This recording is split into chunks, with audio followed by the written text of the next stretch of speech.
Au sommaire de ce journal, l'Organisation nationale des parents pour handicapés auditifs, en abrégé ONFACI, a dressé le bilan de ces deux projets.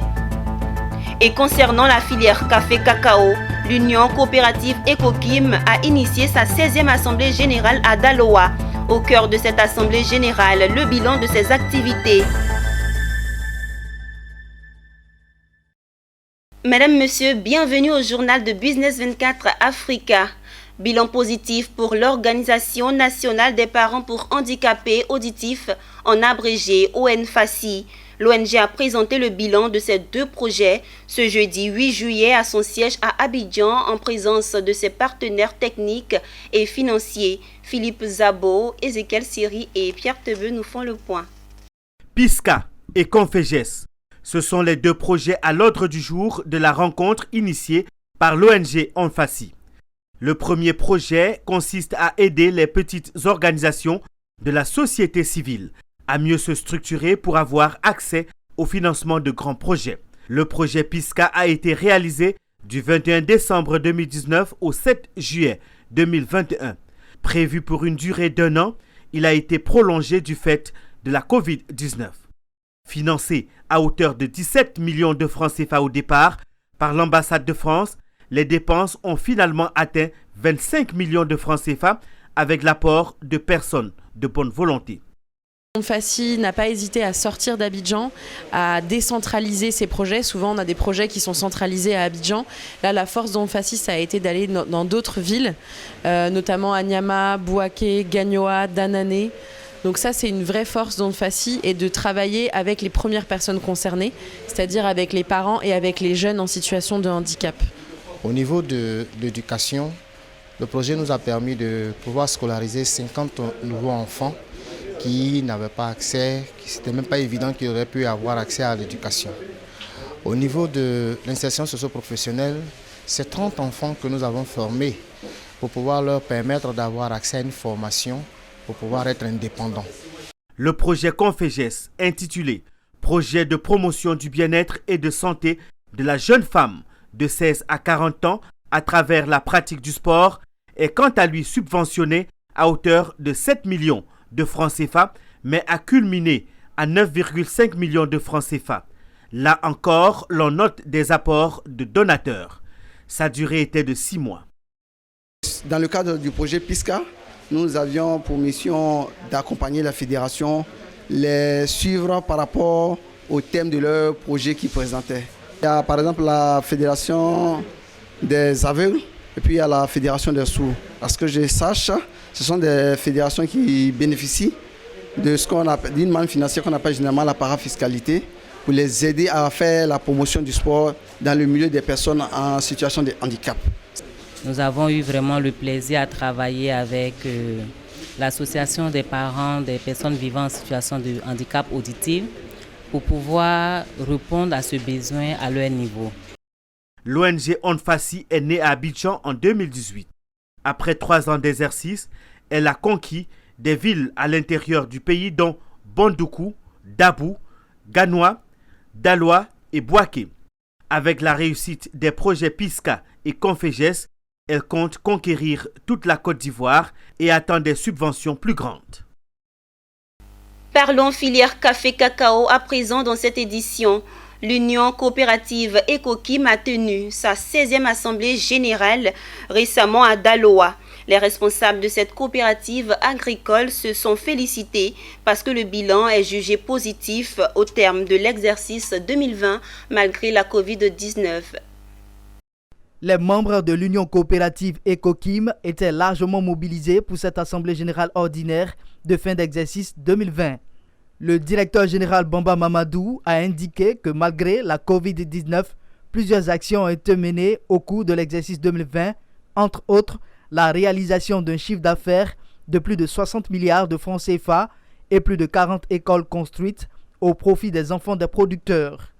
Pour la campagne 2020, la coopérative a commercialisé à l'export plus de 50 000 tonnes de cacao et compte mieux faire en 2021. Bamba Mamadou a invité tous les coopérateurs à redoubler d'efforts pour de meilleurs résultats l'année prochaine.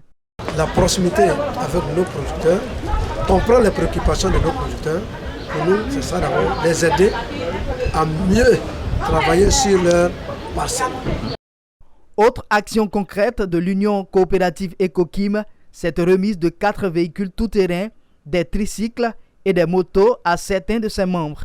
Plusieurs cherchaient à s'adhérer à Ecokim, mais plutôt nous cherchons notamment les planteurs à s'adhérer au sein du coopérative déjà constitué. Le préfet du département de Daloa, Digbe Bako Anatole Priva, qui a présidé l'Assemblée générale ordinaire, et le délégué régional du Conseil Café Cacao, Armand Guy Roger, ont salué les résultats et les actions sociales de l'Union coopérative au profit des communautés productrices de cacao du Haut-Sassandra. Vraiment, c'est une union qui est vraiment bien organisée, très organisée d'ailleurs, et qui est en parfaite cohésion avec la vision de la filière. L'Union revendique 26 coopératives membres pour 32 000 producteurs. Intéressons-nous à présent à l'actualité sanitaire en Côte d'Ivoire. En dépit des progrès considérables dans la lutte contre la fistule obstétricale, la maladie persiste encore et touche de nombreuses femmes. Pour continuer à vaincre ce mal invalidant pour la gente féminine, l'antenne de l'Association ivoirienne pour le bien-être familial AIBF de Bouaké, avec l'appui de l'UNFPA, mobilise les communautés avec le lancement d'une campagne de sensibilisation des populations sur la fistule obstétricale. Emmanuel Bonzo nous en parle.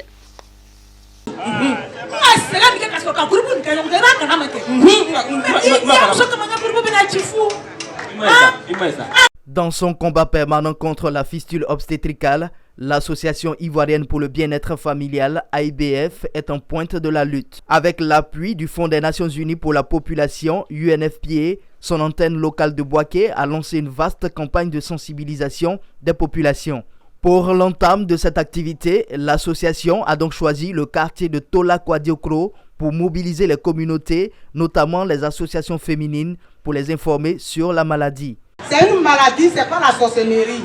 N'ayez pas peur. Ne dites pas que les gens vont vous moquer de vous. Dites-vous qu'ils sont venus vous sauver.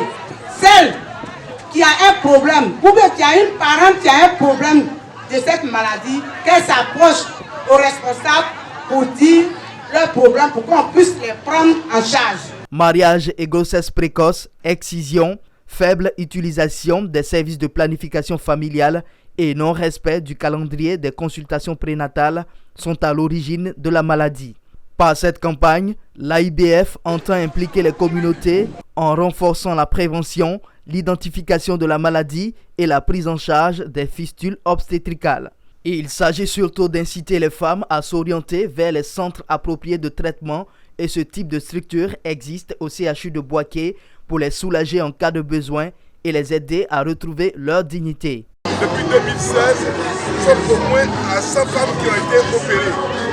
100 femmes qui ont été opérées. Et parmi les 100 femmes, il y a au moins une quarantaine qui a été guérie.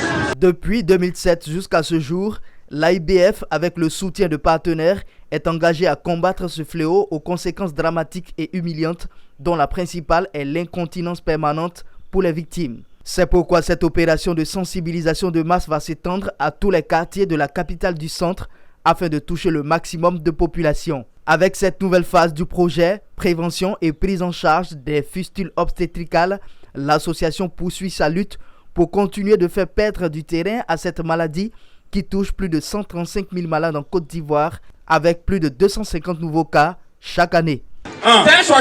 Les populations de Naolo Sobara dans le département de Dabakala ont bénéficié d'un centre de santé intégré et celles de Madinani d'un centre polyvalent. Le geste est de la fondation Lonassi en vue de rapprocher les populations des centres de santé. L'ensemble du don, estimé à 80 millions de francs CFA, a été réceptionné par les autorités sanitaires et préfectorales des localités. Pour les populations de Naolo Sobara, plus besoin de parcourir des kilomètres pour bénéficier de soins sanitaires. Ce village de la sous-préfecture de Niéméné, dans le département de Dabakala, dispose désormais d'un centre de santé intégré comprenant un dispensaire et une maternité. Ce don de la fondation Lonassi, estimé à 80 millions de francs CFA, comprend aussi une villa de 4 pièces. Il faut noter qu'en plus du centre de santé intégré et du logement qu'elle offre gracieusement, la Fondation Lonasi s'est engagée à équiper prochainement ce centre. Un geste fort apprécié par les autorités préfectorales de la localité. Je voudrais donc remercier le directeur général de la Lonasi pour ce qu'il vient de réaliser pour cette population et toute sa zone périphérique.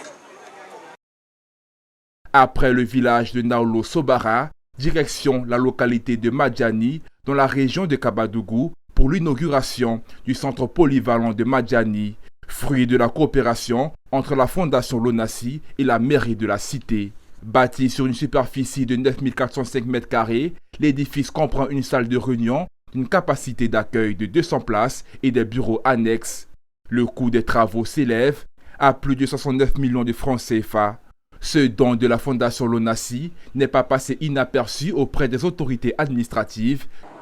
La grande particularité de cette salle, c'est qu'elle permettra d'accueillir, en plus des spectacles, des réunions d'entreprise, des conférences publiques que organiseront toutes les structures que nous voudrons, et je pense spécialement au lycée. C'est aussi le lieu où les assemblées générales pourraient s'y tenir, parce que nous sommes convaincus que cela est devenu une nécessité pour Madjani. Pour le directeur commercial Siaka Djabi, représentant le directeur général et président de la Fondation Lonasi, la construction de ce beau centre polyvalent s'inscrit dans la continuité de la mission citoyenne de la Lonasi, qui, à travers sa fondation, d'œuvrer au bien-être des populations ivoiriennes en offrant chaque année des écoles, des centres de santé ou des ambulances. La construction de ce très beau centre polyvalent s'inscrit parfaitement dans la continuité de la mission citoyenne que je viens d'évoquer. Chers parents de Madjani, voici votre centre polyvalent. Il a été initié par votre maire, M. Isiaka Fani. Mais désormais, c'est à vous qu'il appartiendra de le faire vivre. Dans le souci de réaliser sa mission citoyenne, à savoir la lutte contre la pauvreté, la Loterie nationale de Côte d'Ivoire a décidé de se doter d'une fondation en 2019. Sa mission, donner une impulsion nouvelle aux actions sociales de la Lonasi. En image pour terminer, la compagnie pétrolière et gazière italienne Eni examine le potentiel de production d'hydrogène en Égypte. C'est dans ce contexte que la société a signé avec le producteur public d'électricité et la société publique du gaz un accord pour examiner la faisabilité commerciale de la production d'hydrogène vert et bleu dans le pays. Cet accord s'inscrit dans le cadre de la stratégie égyptienne de transition énergétique, de diversification du bouquet énergétique et de développement des projets d'hydrogène en collaboration avec les grandes entreprises internationales. Fin de ce journal. Merci pour votre fidélité.